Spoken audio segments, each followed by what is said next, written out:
Assalomu alaykum. Bu 26-iyundagi O'zbek tili kundaligi. Men buni hozir 28-iyunda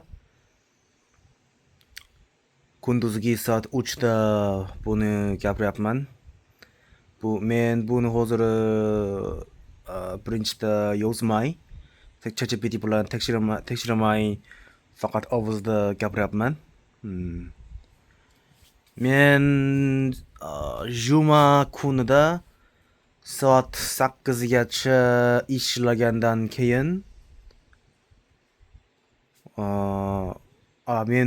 men aytganimdek bugun juma kunida do'stim bilan uchrashishni rejalashtirdim.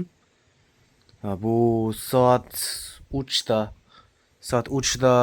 uchrashib kechki ovqatni qilib ko'p yaxshi o'ynashni rejalashtirdik. Shu sababli uyga ish tugagandan keyin soat 8da uyga tugagach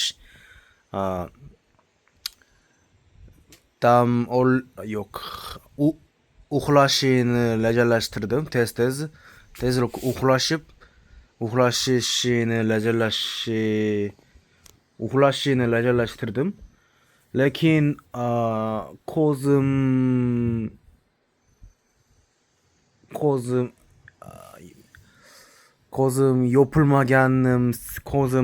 yopilmagani sababli men uxlay olmadim. Soat 3da uchrashadigan joyga piyoda ketish uchun, Parij uchun piyoda ketish uchun hech bo'lmasa soat 1:30 atrofda uydan chiqishim kerak edi. Unda hech bo'lmasa soat 1da uxlasam, hech bo'lmasa soat 1da uyg'onib dush qabul qilishim kerak, chunki shunday qilganda soat 1:30da uydan chiqishim mumkin. Lekin men soat 9:30da uyga qaytib, soat 9:30gacha dush qabul qildim. Unda soat 9:30dan kunduzgi soat 1gacha faqat 3,5 soat, juda tezroq uxlagan bo'lsa ham faqat 3,5 soat uxlay olaman-ku.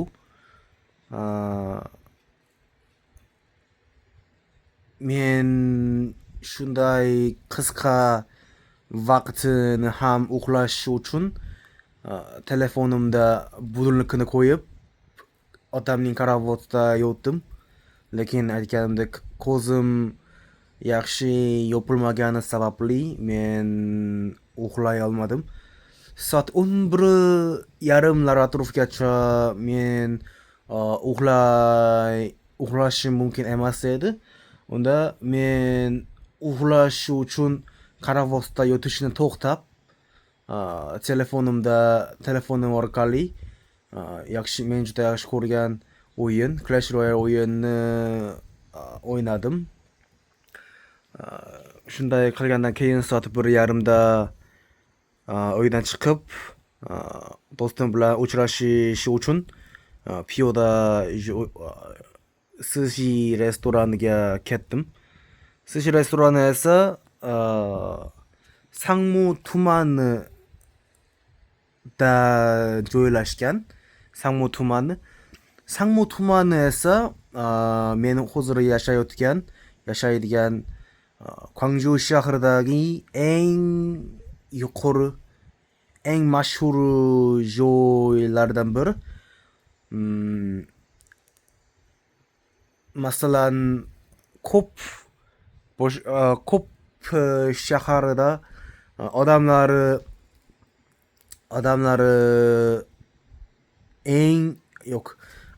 ko'p boradigan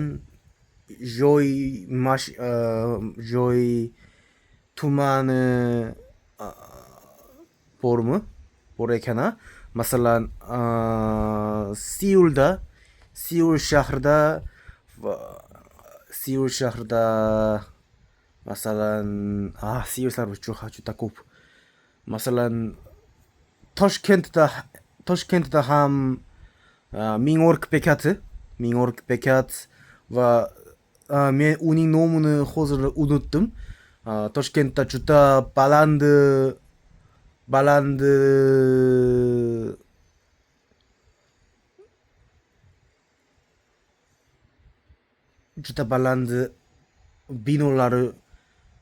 binolari juda ko'p bo'ladigan joy bormi? U yerda nima edi? Yangi Toshkent yo'q.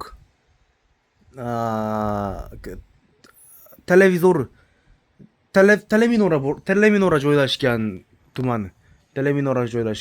Shunda va masalan Paxtakor stadioni joylashgan tuman bor ekan.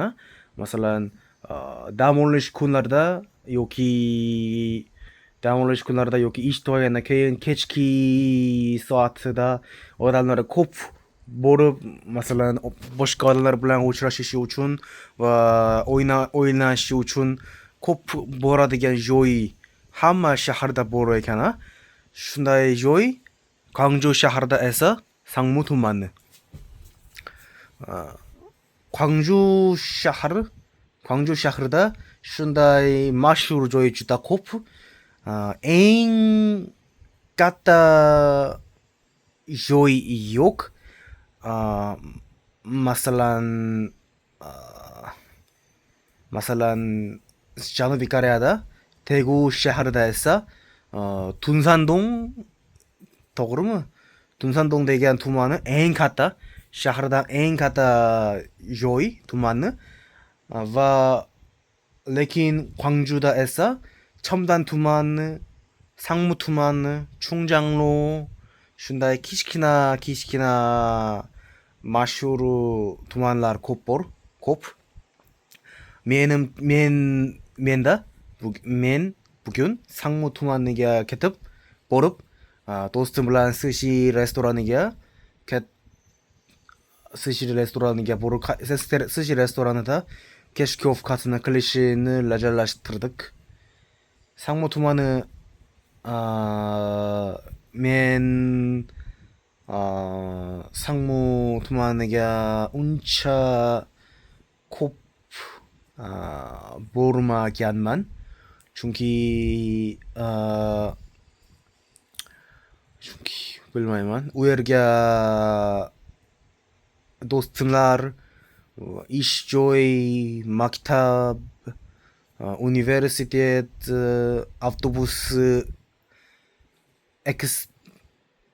ekspress avtobus bekati shunday men ko'pincha ketadigan joy yo'q edi mening hayotimda. Men yashayotganimda u yerga uncha ko'p bormaganman. Do'stim o'rtacha maktabdan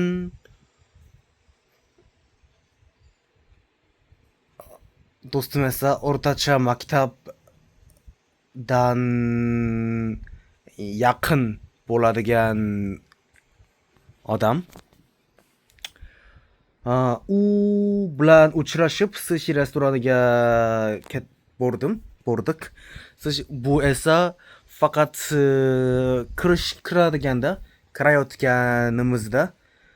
kirayotganida bir marta pul sarflasa, ichdagi hamma taomlarni bepul, to'g'rimi?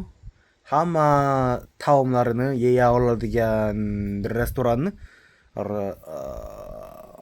Bu ozgina qimmat,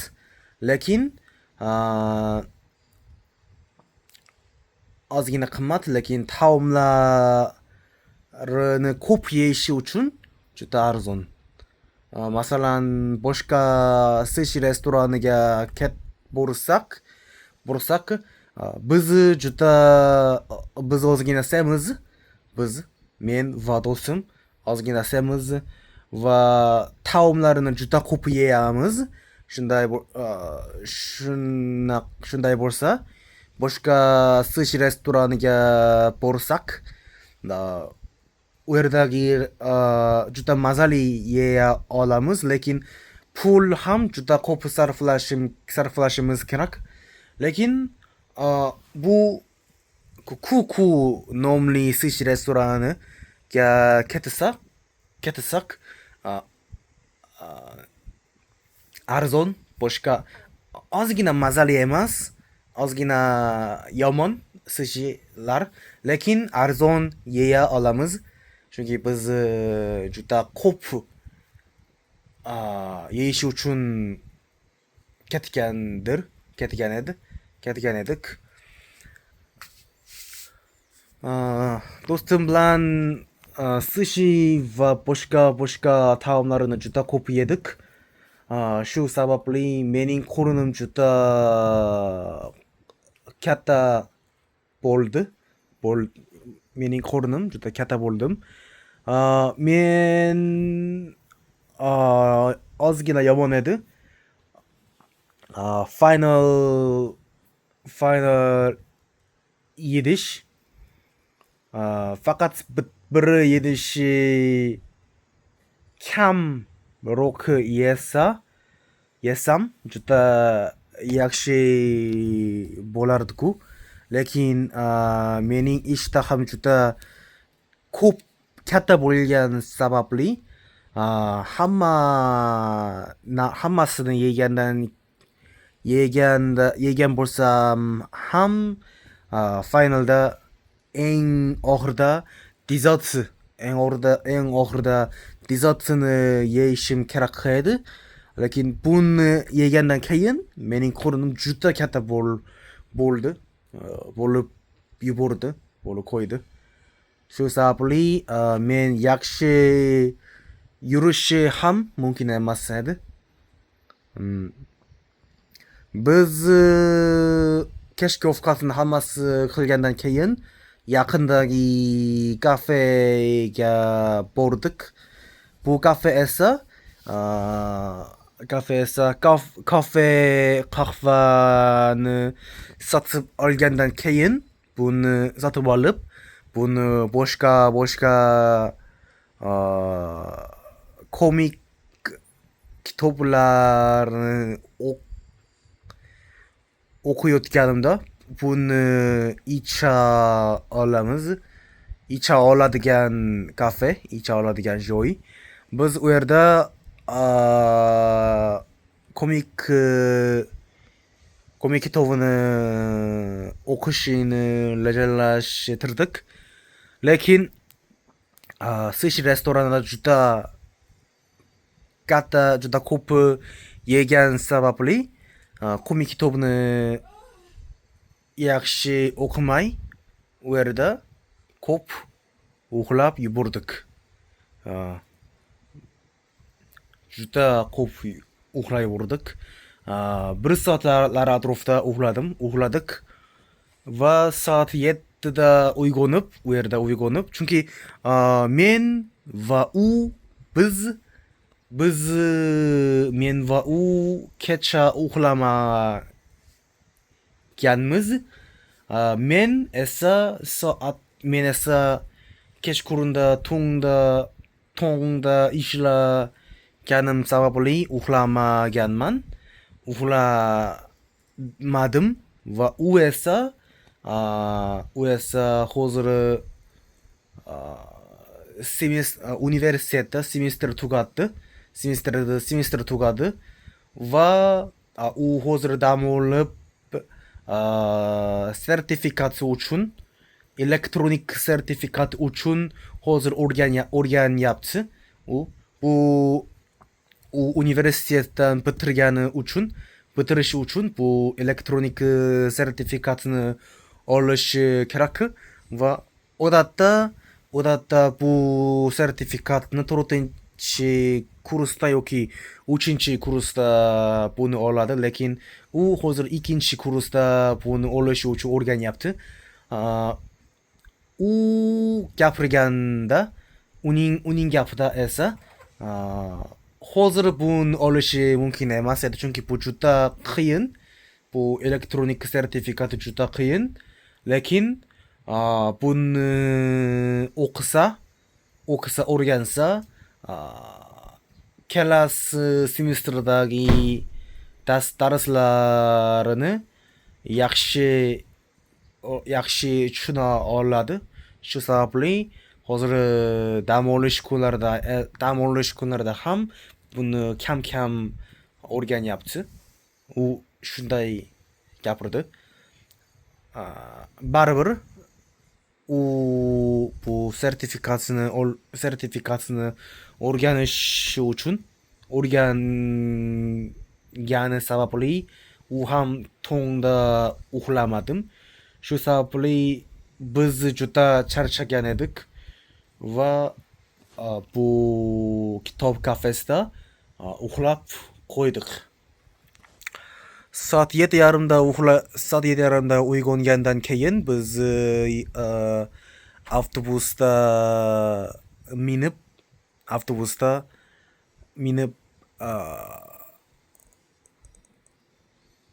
uyga qaytdik. Biz boshqa joyda yashaymiz. Men lekin biz bir xil avtobusda chiqdik, chunki bir xil avtobusda chiqdik. Men avtobusda chiqqandan keyin men 20 minut keyin tushdim va u esa menimcha 40 minut keyin u tushdi. Uyga qaytgandan keyin men tez uxladim, chunki men juda charchagan edim. Faqat kitob kafesida faqat 1 soat atrofida uxladim-ku bugun. Shuning uchun shu sababli men juda charchagan edim va tezroq uxlab soat 3lar atrofida uyg'ondim. Men do'stim bilan uchrashganim sababli hozir mening rutinim juda yomon o'zgardi. Chunki men odatda nonushta vaqtida soat 10-11 ozgina kechroq bo'lsa kunduzgi soat 1da uxlab, kechqurun soat 6:30lar atrofida men uyg'onaman. Mening rutin shunday bor edi. Lekin hozir u bilan uchrashish uchun juda kechroq uxlaganim sababli men hozir yakshanba kuni kunduzgi soat 3:30ku. Men allaqachon hozir uxlashim kerak edi, lekin hozir charchamaganim sababli men bu kundalikni videoga olyapman. Faqat 4 soat keyin men minimarketga, mening ish joyimga ketishim kerak va bugun esa 11 soat ishlayman bugun. Men shunda ishlashim mumkinligini bilmayman. Hozir buni xavfsiz o'ylayapman.